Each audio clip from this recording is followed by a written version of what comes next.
quem ataca é o time do Santos que vem. Ponta direita, bateu pro gol, pegou o goleiro, voltou o rebote, o tiro é gol! É gol, é gol, é gol, é gol, é gol!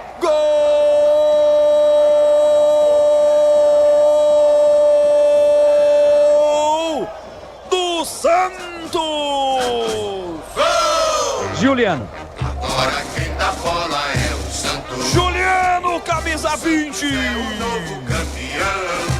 Juliano, camisa 20, ele não perdoa. Juliano marca o segundo do Peixe.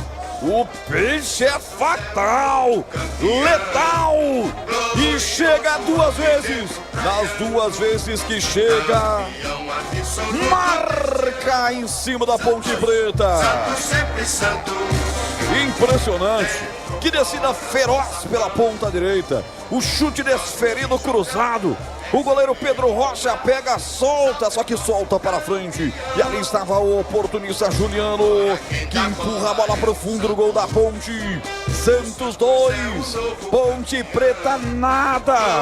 Que descida, que chute do JP Sherman, hein, Vladimir? Você disse tudo, Roger. O time do Santos é muito letal, né? A bola do Otero foi pro Sherman, que na linha de fundo cruzou, forte, foi um chute na verdade, para a defesa parcial do goleiro. Aí o Juliano chegou para mandar pro fundo das redes. Mais um gol do Santos. Juliano, agora Peixe 2-0.